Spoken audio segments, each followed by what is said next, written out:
종합 스포츠 분석 토킹 채널입니다. 10년 이상의 실전 경험과 노하우를 담아 데이터 기반 핵심 분석부터 최강 배팅 전략까지 아낌없이 공유해드립니다. 수년간 운영된 전문 분석방 링크는 고정 댓글에서 바로 확인 가능합니다. 서울 삼성 vs 수원 KT.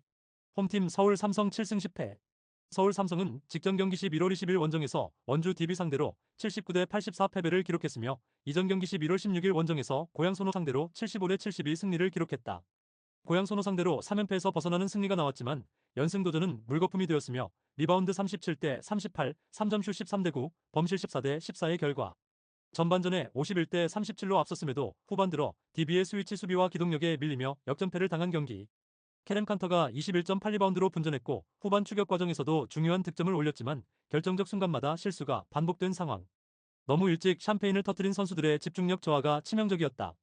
정규 시즌 홈 경기에서는 3연패 흐름 속의 4승 7패 성적. 원정팀 수원 KT 손익분 9승 8패. 수원 KT는 직전 경기 11월 19일 원정에서 안양 정관장 상대로 68대 62 승리를 기록했으며 이전 경기 11월 17일 원정에서 서울 SK 상대로 83대 85 패배를 기록했다. 2연패에서 벗어나는 승리가 나왔으며 리바운드 33대 33, 3점슛 10대 9, 범실 10대 14의 결과. 데릭 윌리엄스가 위기 상황마다 해결사 역할을 하며 4쿼터 후반 연속 득점으로 승부를 굳혔고 조엘 카굴랑한 문정현의 외곽 지원도 안정적으로 이어졌던 경기. 4쿼터 시작과 동시에 어시스트와 리바운드를 각각 2개씩 기록하며 분위기를 완전히 KT 쪽으로 가져오게 했던 강성욱의 깜짝 활약도 소득이 되었으며 한의원은 4쿼터에만 3점슛 2개를 성공시키며 결정적 흐름을 더했던 상황. 정규 시즌 원정 경기에서는 4승 3패 성적. 토킹 코멘트. 서울 삼성은 후반 수비 약점과 기복 있는 집중력이 반복되며 홈에서 3연패를 기록하는 등 뒷심 부족이 뚜렷한 모습이다. 반면 수원 KT는 데릭 윌리엄스를 중심으로 승부처 해결 능력이 안정적이며 외곽 라인의 지원과 벤치 자원의 활약까지 더해져 원정에서도 높은 경쟁력을 유지하고 있다. 토킹 추천 배팅. 가능성이 높은 선택 수원 KT 승리.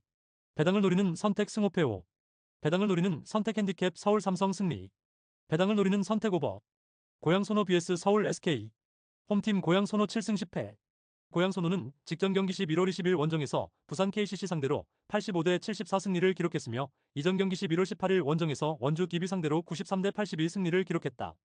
2연승 최근 5경기 4승 1패 흐름 속에 리바운드 32대 34, 3점슛 13대 7, 범실 7대 13의 결과. 네이던 나이트가 골밑에서 경쟁력을 보여줬고 이정현이 후반에만 20점을 넣으며 승부처를 지배했던 경기. 빠른 농구와 공격 리바운드 기반의 세컨드 찬스로 흐름을 크게 가져왔으며 이정현은 어매치 중국과 2차전에서 3점슛 7개 중 6개를 적중시키는 가운데 24득점을 폭발시키며 12년 만에 중국과의 맞대결 2연승을 이끌고 팀에 복귀했다. 정규 시즌 홈 경기에서는 3승 4패 성적. 원정팀 서울 SK 9승 8패 KBL. 서울 SK는 직전 경기 11월 19일 원정에서 울산 모비스 상대로 89대 68 승리를 기록했으며 이전 경기 11월 17일 홈에서 수원 KT 상대로 연장전 승부 끝에 85대 83 승리를 기록했다. 리그 일정 2연승 6경기 5승 1패 흐름 속에 리바운드 34대 23, 3점슛 6대 6, 범실 9대 15의 결과. 김낙현은 외곽과 2대2 공격을 통해 꾸준히 득점을 만들어냈고 원인은 페인트존에서 다양한 패턴으로 안정적인 득점을 이어가며 중심축 역할을 했던 경기. 전희철 감독과 안영준이 어매치로 인해서 자리를 비웠지만 EASL 일정과 리그 일정을 병행하면서 지쳐있던 주축 선수들이 어매치 브레이크를 통해서 재충전을 끝냈다는 것은 긍정적인 요소가 된다. 정규 시즌 원정 경기에서는 4승 5패 성적. 토킹 코멘트. 고양 손호는 최근 상승세 속에서도 홈에서 수비 기복이 남아있고 네이던 나이트 의존도가 높아 흐름 유지에 불안 요소가 있는 모습이다. 반면 서울 SK는 김낙현과 원희의 안정적인 득점 구조가 살아나며 6경기 5승 흐름을 이어가고 있고 어매치 휴식기를 통해 주축 선수들의 체력 회복까지 더해져 경기 운영의 완성도가 높다. 토킹 추천 배팅. 가능성이 높은 선택 서울 SK 승리. 배당을 노리는 선택 승호패 서울 SK 승리. 배당을 노리는 선택 핸디캡 서울 SK 승리. 배당을 노리는 선택 오버. 우리은행 vs 하나은행. 홈팀 우리은행 1승 4패. 우리은행은 직전 경기 11월 30일 원정에서 KB스타즈 상대로 65대 69 패배를 기록했으며 이전 경기 11월 28일 홈에서 BNK 썸 상대로 45대 54 패배를 기록했다. 2연패 흐름 속에 리바운드 44대 37, 3점슛 7대 13, 범실 10대 6의 결과. 팀의 기둥이 되는 김단비 25득점과 이명관 19득점, 삼성 0득점이 분전했지만 수비 조직력과 팀 장점이 제대로 나타나지 않아 고전했던 경기. 3쿼터에 역전에 성공했지만 체력 저하로 4쿼터 주도권을 유지하지 못했고 외국인 선수들의 적응 문제로 로테이션 계획이 흔들렸던 상황. 정규 시즌 홈 경기에서는 1승 2패 성적. 원정팀 하나은행 4승 1패. 하나은행은 직전 경기 12월 1일 홈에서 BNK 썸 상대로 60대 49 승리를 기록했으며 이전 경기 11월 29일 원정에서 KB스타즈 상대로 67대 57 승리를 기록했다. 3연승 흐름 속에 리바운드 44대 31, 3점슛 6대 6, 범실 9대 5의 결과. 지난이 20득점 11리바운드로 더블을 기록했고 이지마사키도 14득점 7리바운드로 공격을 이끌었던 경기. 김정은이 7득점 7리바운드를 기록하는 가운데 후반에 결정적인 3점과 수비 가담으로 승부처에 베테랑의 품격을 선보인 상황. 또한 2쿼터에 한때 5점 차까지 뒤졌지만 탄탄한 외곽과 활동량으로 BNK와 시속 게임을 이어갔고 압박 수비와 높은 에너지로 흐름을 되찾은 이후 역전승에 성공했다. 정규 시즌 원정 경기에서는 2연승 흐름 속에 2승 1패 성적. 토킹 코멘트. 하나은행은 3연승 흐름의 진안과 이지마사키를 중심으로 공수 안정감이 높아졌고 후반 집중력까지 돋보이고 있어 경기 주도 가능성이 높다. 다만 충분한 재충전의 시간을 보낸 우리은행의 홈경기 일정이 되는 만큼 1차전 맞대결과 같은 무기력한 모습은 나오지 않을 것이다. 1차전에서 승리를 했지만 우리은행 김단비에게 16득점, 13리바운드를 허용하며 김단비에 대한 수비에는 고전했던 하나은행이었다. 토킹 추천 배팅. 가능성이 높은 선택 하나은행 승리. 배당을 노리는 선택 승호패 구간호. 한국전력 vs OK저축은행. 이 경기는 서브와 리시브 싸움에서 어느 쪽이 먼저 균열을 만들어내느냐가 승부의 핵심이다. 한국전력은 에디의 서브 에이스를 중심으로 초반부터 강한 서브 압박을 걸고 김정호의 안정적인 공격 마무리로 사이드 아웃 효율을 끌어올리는 그림을 노리고 있다. 전진선이 중앙에서 빠른 속공으로 상대 블로킹을 흔들어주면 김주영 세터가 템포를 한 박자 빠르게 가져가며 블로킹 타이밍을 계속 비껴 나가는 구도가 만들어질 가능성이 크다. 반면 OK저축은행은 디미트로프에게 공격 비중이 쏠리는 구조를 피하기 위해 정광인의 리시브와 공격 참여를 통해 사이드 아웃을 최대한 안정적으로 유지해야 하는 입장이다. 그래서 리시브 라인이 버텨주는 시간 동안에는 디미트로프의 고공 강타와 중앙 속공이 차례로 살아날 수 있지만 한번 흔들리기 시작하면 세터 선택폭이 줄어들며 공격 루트가 단선화되는 위험이 있다. 그리고 한국전력이 홈에서 서브 강도를 끌어올려 초반부터 리시브 라인을 두들긴다면 OK저축은행은 디미트로프 의존도가 더 높아지고 수비 라인의 움직임도 점점 무거워질 가능성이 있다.